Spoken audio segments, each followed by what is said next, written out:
Assalamualaikum warahmatullahi wabarakatuh.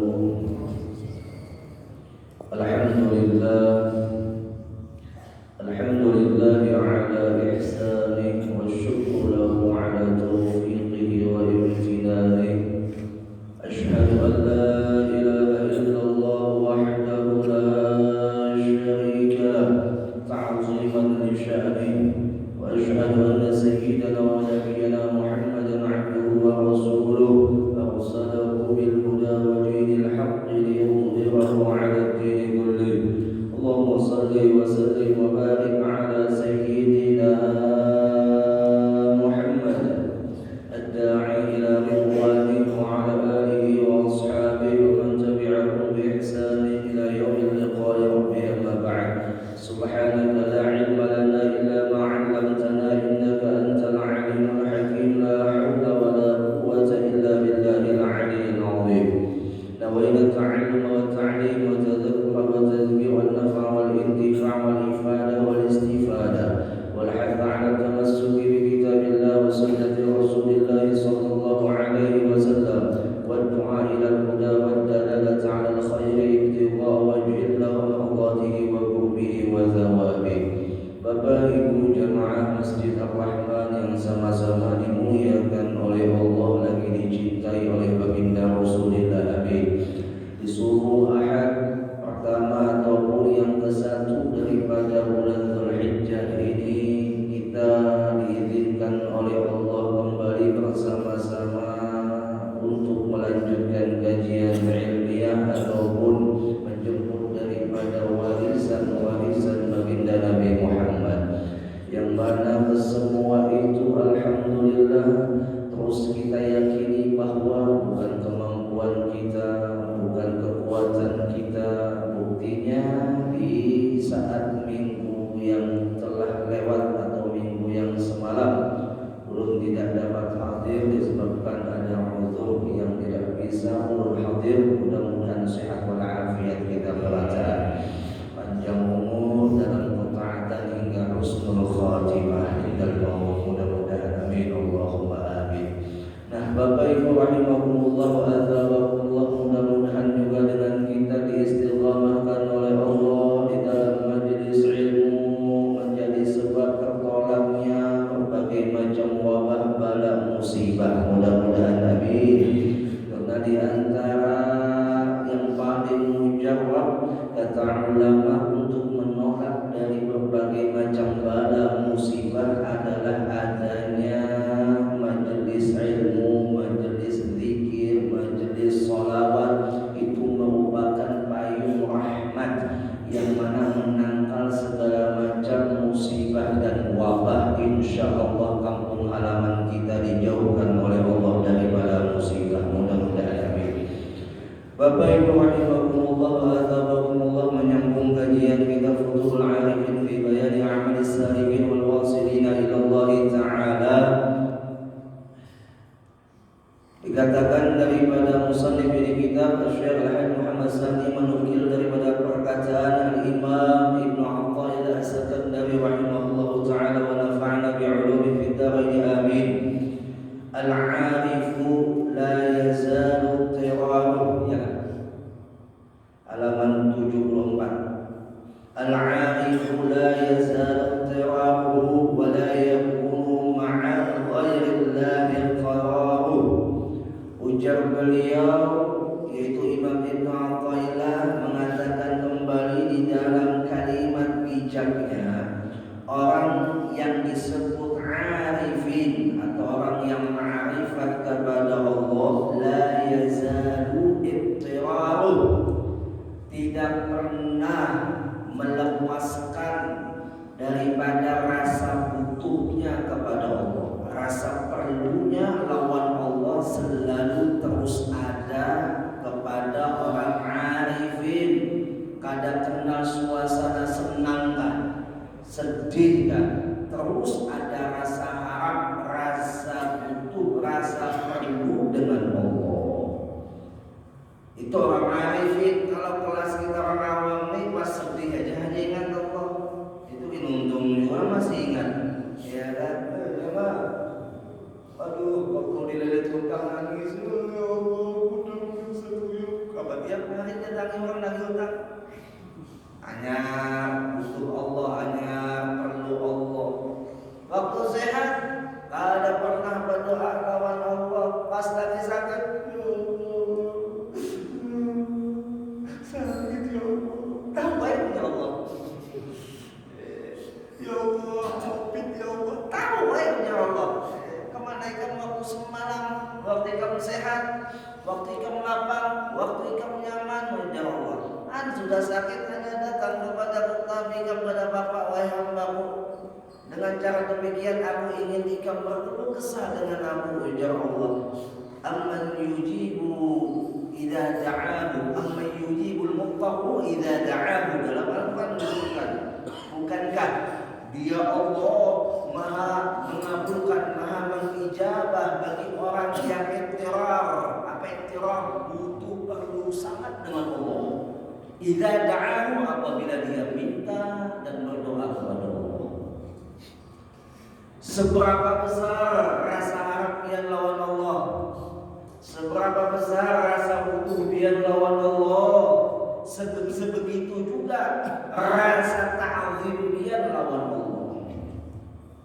Bayangkan aja nih Bapak Ibu, anjing dikasih makan oleh pertuanannya, ya kan? Itu anjing kada pernah melupakan kebaikan pertuanannya. Coba manusia dikasih makan tiap hari, sudah ngomong tuh manusia, durhaka lawan yang memberi makan. Siapa Bapak Ibu? Anak kita, nauzubillah, mudah jangan. Ada di antara anak yang diberi makan mulai lagi haus sampai pokok, malah durhaka. Anjing aja tuh diberi makan sekali dua kali ingat pada pertuanannya. Ada manusia, ya kan, yang digaji oleh bosnya, yang dibantu oleh teman baiknya, yang terus diberikan kebaikan oleh orang tuanya, malah dilupakannya itu kebaikan. Kenapa? Ya tadi, pas lagi sakit hanya perlu, sudah senang lupa. Nah, sedangkan orang arifin, ujar beliau di sini, la yazalu tiramu, selalu butuh Allah, selalu perlu Allah, selalu hajat besar kepada Allah. Wala yakunu ma'a ghairihi, mereka tidak mau meletakkan kegundahannya, kegelisahannya kepada selain Allah. Kalau mereka meletakkan kegundahannya, harapannya, perlunya, butuhnya kepada selain Allah, qararuh, ujar beliau, niscaya dia akan sedih, niscaya dia akan mendapatkan ketidaknyamanan di dalam kehidupannya Allah. Nah, ini dia Bapak Ibu rahimakumullah wa azabakumullah. Itu orang yang kenal Allah, orang yang ma'rifat kepada Allah. Tandanya adalah selalu dan selalu tidak kosong harapannya kepada Allah, selalu kepada Allah, selalu terus kepada Allah. Mau dia senang, mau dia sakit, mau dia dapat bala, mau dia tidak dapat bala, hidup itu Bapak Ibu pada lepas dari 4 hal ini. Setiap hamba Allah pada lepas dari 4 hal: nikmat, bala, taat, maksiat. 4 hal: nikmat, bala, taat, maksiat. Semua ini pasti akan mengalami. Ketika dia dapat nikmat, ujar Allah, kasih nikmat, diuji dengan nikmat, lupa denganku. Dikasih bala, malah pujian-pujian melawan selain aku, ujar Allah. Wala'iyadzubillah, orang seperti ini sungguh tersesat hidupnya dan tidak akan bahagia selamanya. Yang ketiga pula, ada yang namanya taat. Ketika taat, dia merasa dirinya yang taat. Wala'iyadzubillah. Ketika maksiat, malah dia mengabaikan ancaman dan peringatan Allah. Tapi mudah-mudahan kita berharap ketika kita diberikan oleh Allah nikmat, syukur, diberikan balas salat, diberikan taat, syukur, diberikan maksiat, istighfar. maksiat hati kadang kau lapas gitu. Maksiat zahir sembahyang kita banyak dan tertinggal. Ya Allah, pandangan mata kita tidak mampu kita jaga. Ana 'indal munkasirati qulub. Dalam sebuah hadis kursi yang disebutkan, aku ya Allah bersama dengan orang yang hatinya hancur. Hatinya berharap habis-habisan kepadaku. Aku bersama orang itu. Tapi kalau orang itu besar harapannya kepada selain Allah, Allah ada bersama orang.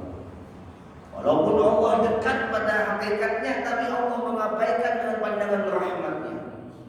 Sama halnya ada orang tua dekat dengan anaknya, tapi orang tuanya memandang anaknya dengan pandangan durhaka, pandangan yang tidak rahmat. Maka apa bedanya dia punya anak atau tidak punya anak, atau anak itu punya ayah atau punya ibu atau tidak punya sama sekali? Kenapa? Seakan-akan hidup satu atap tapi tak ada gunanya. Dua laki bini serumah, tapi si laki bukan si bini pun kadang mau taat ataupun melakukan kesalahan. Sebaliknya juga si laki maksiat, si bini merasa tersiksa karena ada rasa cinta di dalam satu rumah, tidak seiring dan seirama. Maka buat apa dekatnya? Bahasanya karena tidak ada pandangan kasih sayang dalam kehidupannya. Dekat tapi tidak ada manfaat. Begitu juga orang yang tadi mengatakan Allah dekat denganku. Iya, Allah dekat, tapi kepada orang yang mana? Orang yang selalu harap kepadanya. Tapi kalau orang yang melupakan Allah, Allah dekat juga tapi tidak memandang dengan rahmatnya. Alhamdulillah. Nah, Bapak Ibu rahimahullah, apalagi kita berada di satu Dzulhijjah sudah ada perasaan Allah berharap sisa hidup kita diberikan waktu yang barokah, Bapak Ibu. Waktu yang barokah. Satu Dzulhijjah, di antaranya ada satu cerita Nabiullah Musa alaihissalam.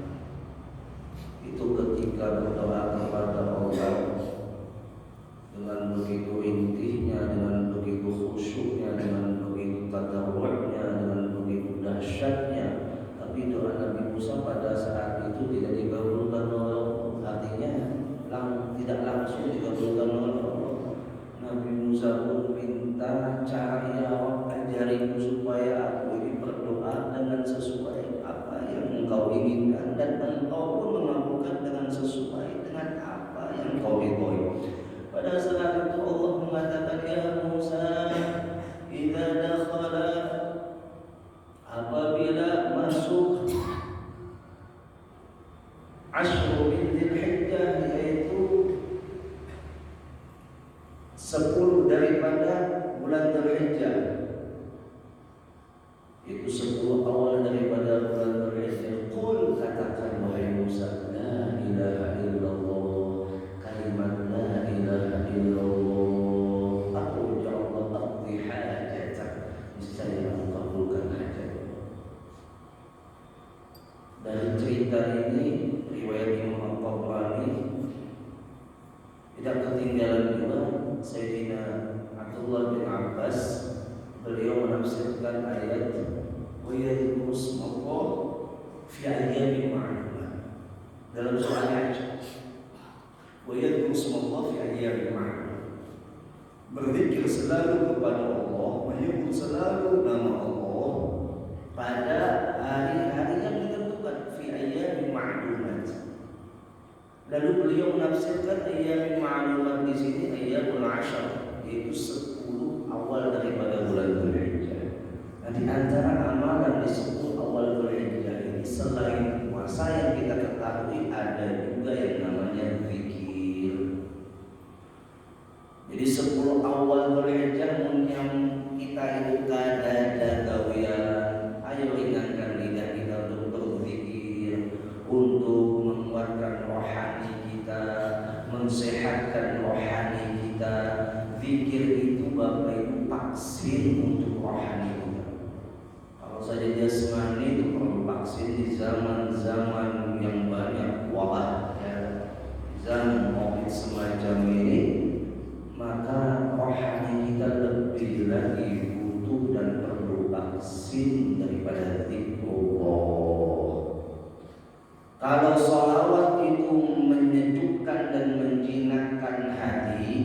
supaya hati kita jangan jinak-jinak merpati, maka sholawat itu harus diisi dengan zikir. Zikir itulah fondasi dan penguat hati. Sholawat memang di dalamnya ada zikir, cuma seafdal zikir ujar Nabi la ilaha illallah. Lalu ulama yang ada di Tarim Hadramaut ketika masuk 1 Dzulhijjah, malam-malamnya itu sampai 10 Dzulhijjah, terdengar begitu semarak mereka melantunkan, mengucap dan menggaungkan daripada zikir kepada Allah. La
في كفة الميزان ولا إله إلا الله في كفة الأخرى لثقلت ورجحت هذه. ujar Allah, wahai Musa, jika ikam 10 awal Dzulhijjah membaca la ilaha illallah walaupun sekali aja, sekali, ujar Allah, jika yang pikir sekali itu diletakkan di atas langit 7 lapis, di bumi 7 lapis, pada timbangan mizan dan la ilaha illallah itu katakanlah di timbangan yang lain, maka memperberat timbangan itu. Timbangan itu bahasa kita error, rusak, kadang mampu menahan banyaknya pahala orang yang berzikir sekali di 10 awal Dzulhijjah. Allah ladzakhalat wa rajahat, ya Allah, memperberat amal timbangan sekali. Makanya mereka gemuruh di 10 awal Dzulhijjah, apalagi di yaumul Arafah, di hari Arafah. Itu di Arafah orang semuanya bermunajat, ditarik pun melakukan hal yang sama. Di jam ba'dal asar mereka dalam keadaan puasa menangis merintih kepada Allah, dibikin dalam satu tempat yang disebut lapangan Jabal Khilaf namanya, kalau tidak salah namanya. Di situ mereka kumpul semua ulama, semua masyayikh, semua pelajar yang ada di sana, kumpul semua orang dari kumpul semua munajat menangis kepada Allah. Nah, ini yang mengamalkan dari orang alim, selalu berdoa. Kadang nunggu sakit, jangan nunggu susah, hanya kita menuju Allah. Kalaupun itu adalah Allah memperkenankan karena Allah mengundang kita di saat susah, tapi itu masih kelas awam. Ujar Nabi man sarrahu, orang yang datang kepada Allah, orang yang berjalan menuju Allah dan berdoa kepada Allah di saat syada'id, ketika dia dapat kesulitan, dia datang kepada Allah berdoa, ya kan? Maka ujar Nabi la yughfaru, tidaklah banyak harapannya mendapatkan kemakbulan. Kenapa? Karena dia tidak memperbanyak ketika indar raha, ketika waktu dia lenggang, ketika dia waktu santai, pada membaca doa. Artinya lambat doanya itu diterima oleh Allah oleh sebab di waktu lapang dia kepada Allah. Lalu biar kayak habis sembahyang, maaf saya imam tetap di sini atau siapa saja yang berdoa memimpin doa kita saat berjamaah, mereka berdoa atau yang mewakili kita dari berdoa, kita sebutin aja adalah apa? Mengaminakan aja. Kabul doa di antara orang yang hadir ini hanya cuma mengaminkan, kita terumpat kabul. Itu namanya kekuatan doa berjamaah. Itu namanya kekuatan doa berjamaah. Di kata pepatah mengatakan lidi itu kalau sebuting mudah dipatahkan, punya banyak, kuat dan kokoh. Begitu juga doa kita ini lemah banyak oleh sebab dosa-dosa yang merusak jalan doa kita itu cepat makbul. Lalu dengan berdoa dengan berjamaah, kalau bukan dosa berpuji amin, berusaha dalam hati amin. Apalagi musawat ini amin biar dengan aminnya para malaikat itu seiring sama. Lalu si imam ulang berdoa khusyuk. Andai kata si doanya imam yang berdoa ini pun ada khusyuk, biar yang mengaminakan khusyuk tetap kabul. Allah.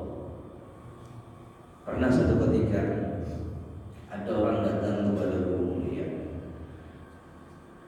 Artinya di dalam bahasa kita berkat doa biar kabul aja dulu. Jauh hari disebutnya sangka baik jika melawan aku yang mereka kabul. Nah, itu mendudukkan diri ulang. Ya kan? Datang kepada Tuan Guru sini, Tuan Guru aku berdoa biar aku hanya jangan aku sih.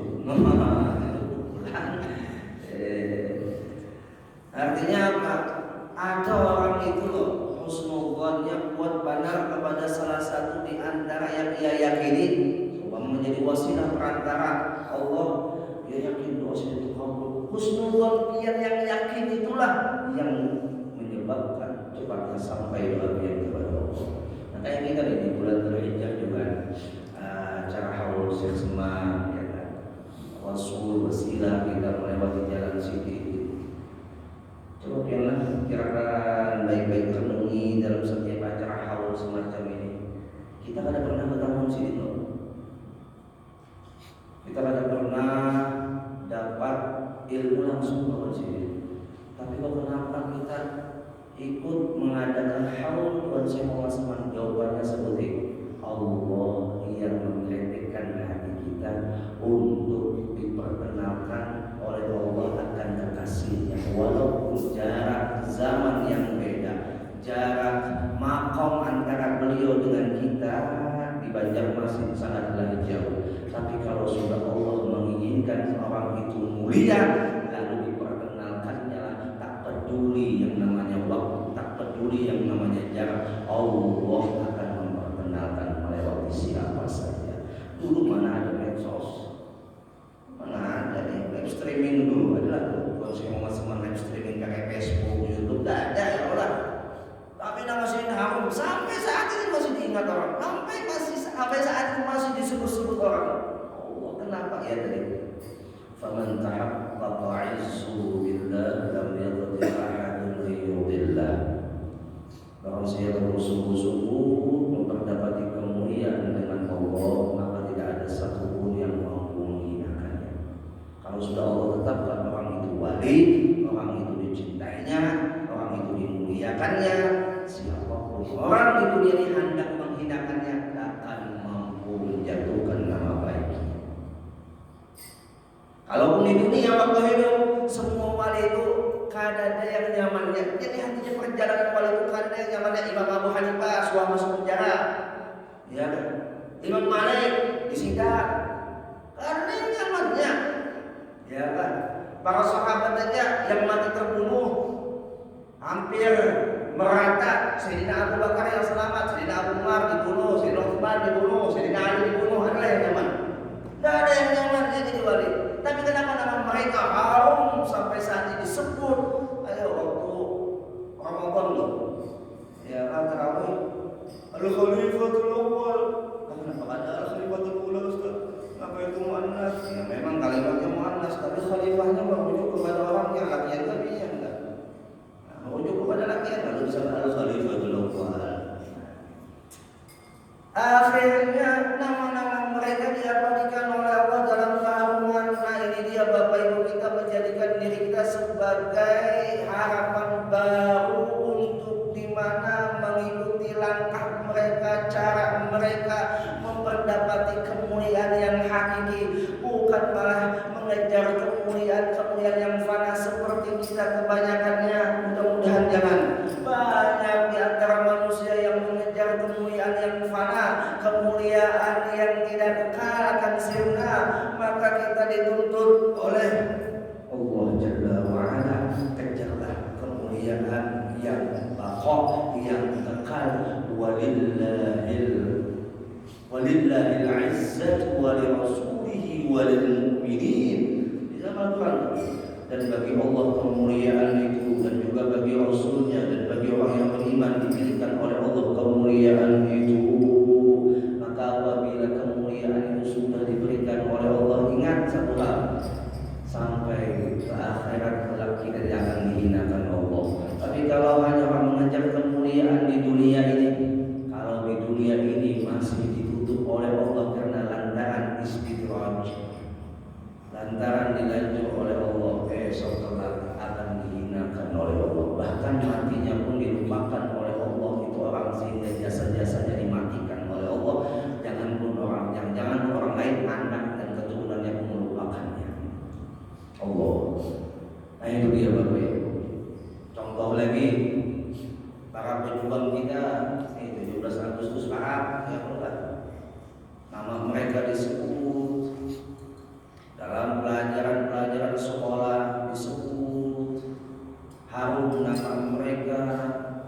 Kenapa? Ya tadi, kalau harimau mati meninggalkan belang, kalau gajah mati meninggalkan gading, kalau manusia mati meninggalkan nama, maka meninggalkan nama baik yang karena Allah itu akan diabadikan oleh Allah, disebut terus namanya. Dan semua pejuang pun yang mati di medan perang, ada semuanya juga yang diingatkan oleh Allah dalam benak kita.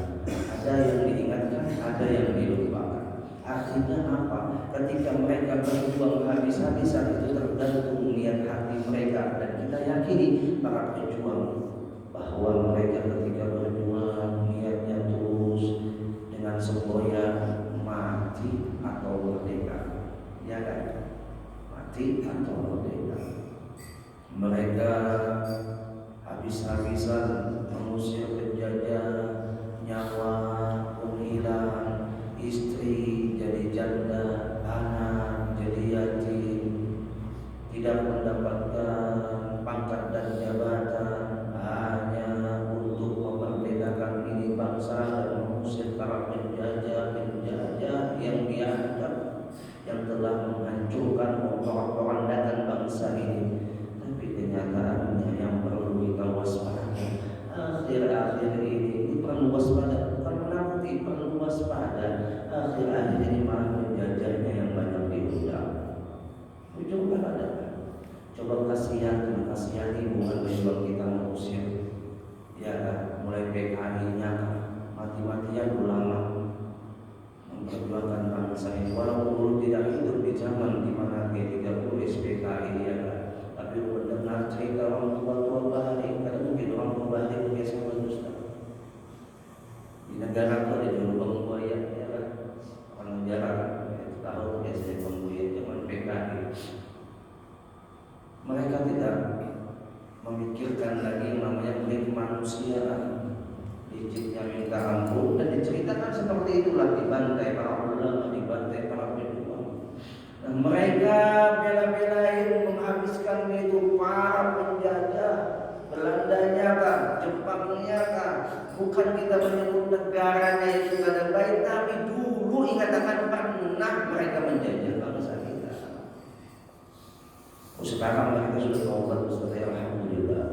Mudah-mudahan sampai baik ditaubat. Cuma dikatakan jangan pernah membiarkan api yang kecil itu selalu dieluk-elukan, selalu dibiarkan, selalu dianggap gampang. Tidakkah api besar itu dari api kecil? Lebih baik mencegah daripada mengobati, istilah medis. Hujan, ya kan? Bagus kan, itu bagus. Makanya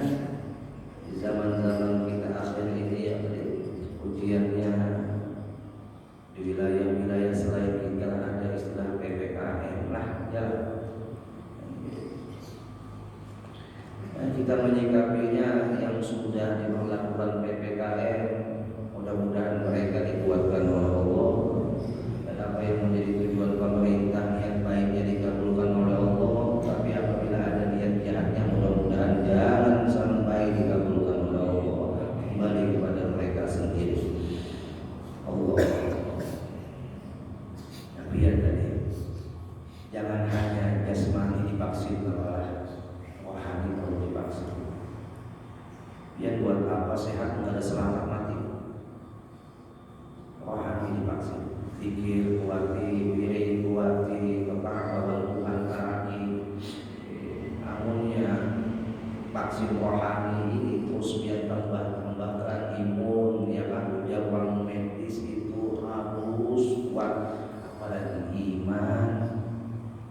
Imun aja harus kuat supaya membentengi dari berbagai macam virus. Begitu juga iman itu kuat, insya Allah virus-virus yang menyesatkan rohani kita, sedangkan rohani itulah yang akan diabadikan oleh Allah. Tidakkah kita melihat jasad itu terkunjuk ragu di bawah tanah, jadi bangkai, tulang belulang, dimakan cacing? Hanya rohani yang diabadikan oleh Allah, yang mengeluh-elukan ini jasmani sehat, ya kan, bagus kita ikhtiar, tapi jangan sampai jasmani sehat melupakan rohaninya. Ya tadi punya jasmani sehat, rohaninya sakit, atau laksana bangkai berjalan tak ada maknanya. Allah. Lalu ya di dukun bait, orang lagi sakit diambil kesempatan, naudzubillah. Orang lagi terhimpit dicari kesempatan untuk memperkaya diri, naudzubillah. Ya, kita kadang menuduh ada cuman waspada. Akhir zaman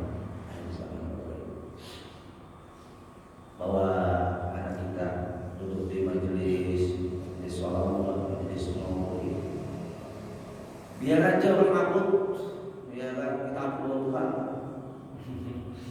Orang demo, orang pemerintah gitu demo lawan Allah, malah Allah senang di demo. Cara mendemo Allah bagaimana? Istighatsah, munajat, berdoa bersama, minta lawan Allah. Coba biar pikirkan baik-baik, renungi kejadian yang ada pada saat ini. Berapa cara sudah dilakukan oleh manusia dengan caranya beginilah, A lah, B lah, C lah, lockdown lah, PSBB lah, PPKM lah, betambah berapa kurang lah COVID-nya.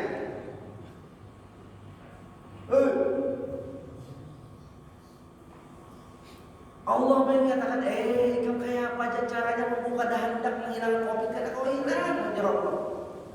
Ajak masyarakat lawan Tuhan, istighatsah, munajat, coba bang, sudah maksiat menjadi dibiarkan lawan Tuhan, belum tambah jauh, dikasih ujian malah tambah jauh dengan Allah. Ini bahayanya. Wahai pemimpin-pemimpin yang terhormat yang di atas, ajak masyarakat Indonesia ingat lawan Allah. Jalan penyelesaiannya Allah. Kalau kalian katakan rumah sakit vaksin sebagai penyelesaian COVID-19, buktinya rumah sakit itu menampung. Dokter kewalahan, ini manusia juga. Perawat kewalahan, ini manusia juga. Ya Allah, yang kada pernah uyuh siapa Allah? Yang kada pernah kewalahan siapa Allah? Masyarakat istighatsah, ya Allah, tidak ada ditambah-tambahkan jauh dengan Allah, kesian, umat kesian. Allah. Siapapun kalau sama ada di sini pun pemerintah, bikinlah satu waktu. Apa susahnya tolak bala, ya orang bahari kan kada. Musim api ini sudah mulai kelihatan. Kurang hujan malah api. Pikirkan dia biar kada bala apalagi. Musim hujan api di mana-mana. Allah menampakkan sudah, tapi kitanya maaf minta halal, kadang-kadang yang tersentuh daripada teguran ataupun sentilan Allah ini, Tuhan yang di atas, mana? Kami ini rakyat, kira-kira wajar ya kalau rakyat tolak meminta kepada yang Tuhan di atas. Kenapa waktu Tuhan yang memilih, minta pilih itu mohon doanya, pilih saya, ya kan? Sekarang bergantian belum, kami ini meminta lah, ajak umat lawan Allah. Kesian umat. sudah sakit ekonomi, sudah sakit jiwanya, ditekankan dengan rasa takut. Ya tahulah orang itu kalau sudah dihantui rasa takut melihat hamba yang menyembah itu curang. Coba biar dihantui rasa takut pocong, jangan melihat pocongnya, melihat kain putihnya menjinjing muka. Kenapa? Sudah pada hulu ditakutani. Lawan yang ada pantas, coba diajak takut lawan Allah. Bukannya kita menyuruh manusia atau umat Tuhan itu menantang COVID. Dah, maksudnya saking takutnya lawan COVID itu sebenarnya takut lawan yang menjadikan COVID. Kayak itu maksudnya. Tidak ada ulama di macam-macam itu sudah anti pemerintah Allah, anti pemerintah kayak apa? Ulama bidangnya seperti ini mengajak umat ingat lawan Allah. Biar ayo dikatakan Tuhannya yang masalah vaksin silahkan, ulama kadang menentang, ulama mempersilahkan. Cuma ingat, jangan itu aja yang diutamakan, jangan itu aja. Allah siap, umat siap ya Allah.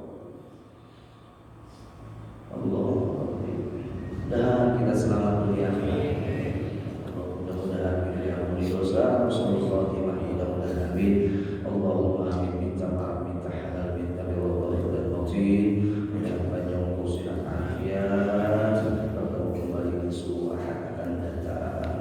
Wallahu a'lam bishawab.